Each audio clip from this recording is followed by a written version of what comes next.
Hello and welcome to the Pursuit of Truth. Just a quick one here. Just wanted to go through a few things. First, on Sky News, they had an update about the blood poisoning. I don't think I've got all of it, but I just wanted to play it here because it just, for those people that always believe everything they're told, or never ever possibly question science or medicine, or when you hear people anti-vaxxers and all that kind of stuff, when people will say no, the medical profession, they would never lie, or they would never mislead the NHS, they wouldn't do that, doctors wouldn't do that, nurses wouldn't do that, GPs wouldn't do that, pharmaceutical companies wouldn't do that. We don't live in a world like that. When we question these things, we're ridiculed and made to look like we're idiots. But you only have to switch on the news and see these stories that come out. So I just wanted to play this because if there's people listening, who think that it's impossible that the things that they're giving you in medicine form may not actually be that beneficial to you, or may not be beneficial to all of us. That really it's more about money than it is about healthcare. This is an example of that. He died when he was 10 years old. It was his last Christmas, and you can see in this video just how poorly and ill and frail he looks. His parents told the inquest today that they were never told, never warned anything about this product, any of the risks involved. They were told it was safe.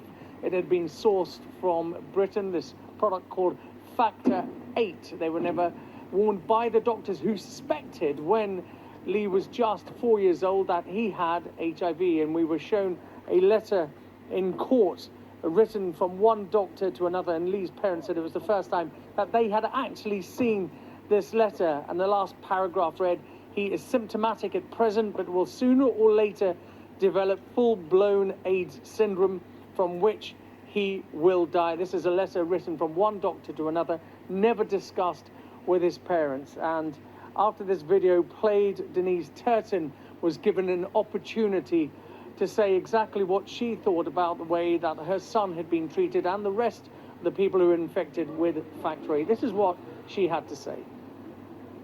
We lost our beautiful son and brother. We listened to MPs shouting about fearing for their safety. Haemophiliacs were fearing for their lives and the safety of the Factor 8 that they were using. The government knew the Factor 8 being used was infected, as did the pharmaceutical companies, and did nothing.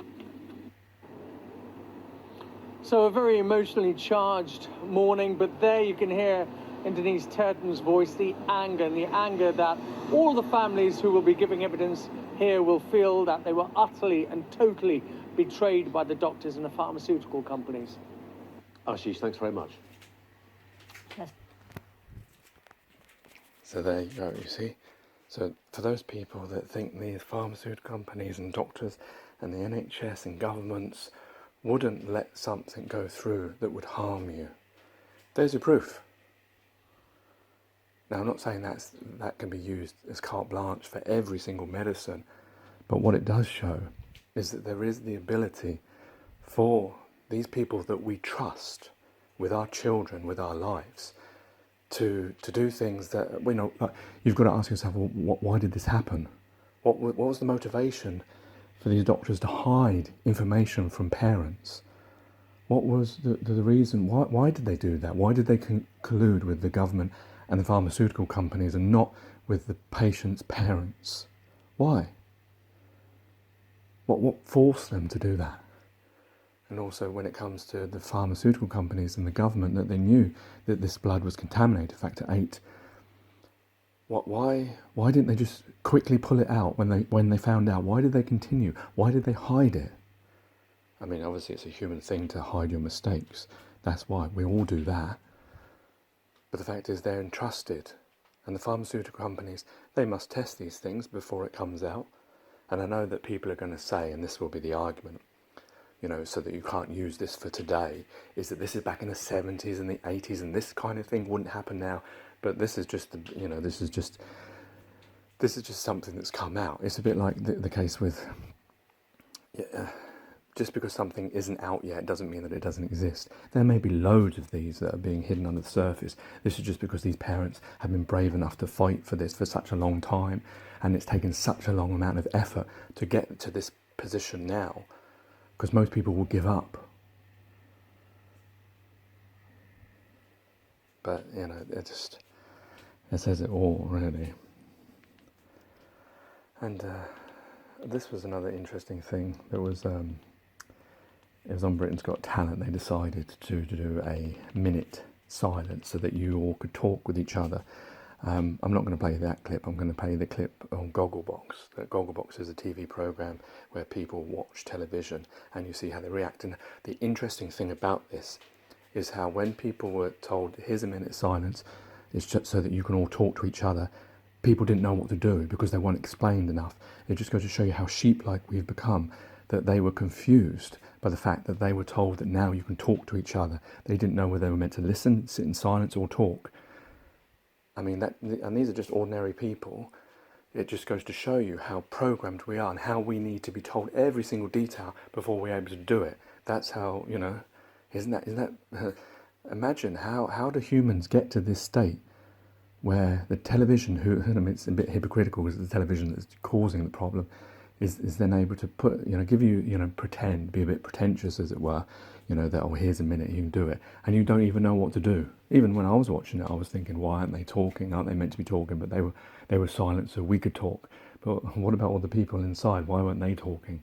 But it just, anyway, here, you just see how funny it is how we rely on the television to tell us what to do. And if they don't explain properly, we get confused.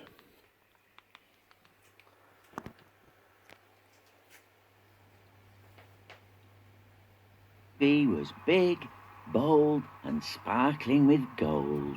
Oh, Britain's Got Talent. I love this. I love this. It's the final!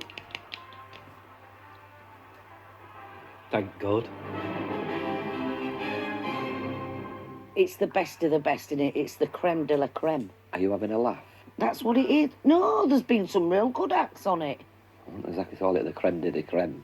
I said creme de la creme, not Diddy creme. In one bit of the programme, something extraordinary happened. Right, now pay attention everyone, and that includes you lot at home, because we've got something important to tell you. This is the last series ever. We'd like to introduce the new ITV campaign for mental wellness right here on Britain's Got Talent tonight. ITV campaign for mental wellness. Something as simple as talking together and listening to each other can build our mental wellness. I think this is more based at people down south, you know, because northerners are generally more talkative. A lot of people can't talk now. They don't know how to talk. I don't think I do. I have a stab at it, but I don't think I can talk No, normally. darling, young people are so, they're doing this all the time. Oh, they've lost the ability to communicate with human beings. With speech, yeah. It's so important for our mental well-being to remember to get together with people we care about and talk. So true, though, like, amount of time that me and Grant will just be sat downstairs with a telly on, but we're both just sat on our phones, not even talking. I am trying to go on my phone less, and I've just decided today, but I haven't been on it much, that I'm having a social media break.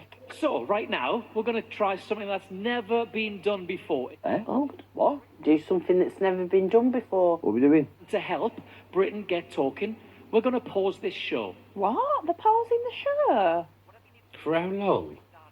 Because I want to watch the programme. We're pausing BGT for a minute so you can talk. In 3, 2, 1. What? So do we talk now? Yeah, you talk to me, not to want dick. Oh.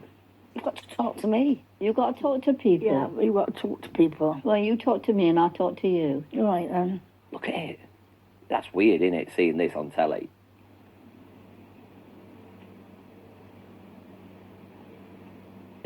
Are we supposed to be silent?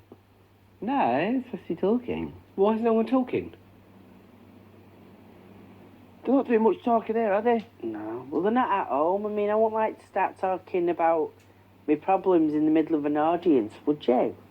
Now signs are coming that says Use our silence to talk to each other. So we're just supposed to talk. No one in the show's doing anything, so there's no point in watching them. Oh, I know what it meant. To stop the show. Yeah. So nobody talked on the show. No. So we didn't have to watch the television. Yeah. We just talked to each other for a minute. Yeah. So we got it right. Did we? I don't feel good after I've spent too much time on my phone. Like the other day, when I was laid in bed with Nat, other morning, he kept on trying to talk to me, but I was just like, shut up, wanted him to shut up, because I wanted him to read about magic in Harry Potter and what the laws of the magic are and like the limits and stuff. And then you phoned me to tell me that you'd done that and you just still ignored Nat. I would rather read about magic in Harry Potter than talk to my boyfriend and then phone someone else. Yeah. Maybe it does you good to say things. Because a lot of the time you don't, do you? Mm. If like, it's like when you go in the doctors and you see somebody you know and you go, hey, you all right? And they go, yeah. Are you? And you go, yes, I'm bad, thanks. Yeah. But you're in the doctors. I got very fond of you. Oh, Mary. Over the years I've met you. Oh. And that's sincere. Oh, thank you, You might Mary. not think so, but it's sincere. Thank you very much. That's gone a long way with me. That's made me very happy. Because we've been friends for quite a time. Yeah. Because Oh, how yeah. long ago was it since we went down our necks and saw Butlers in the Buff? Oh, God, I don't know. that was remember years now. ago, wasn't it? Oh, makes me want to give come you a on big hug. Oh.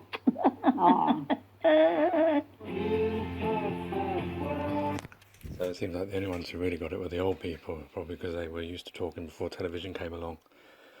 But yeah, there you go. That just goes to show you that how I mean, it just is amazing, really. It'd be better if you try and watch it. I know you probably can Google it on YouTube. Gogglebox, Minute Silence on Britain's Got Talent or whatever. But it's just amazing that, and this is just a small microcosm of society, how they were unable to fathom this idea, this concept of just talking to each other. Take care, take it easy. God bless and peace.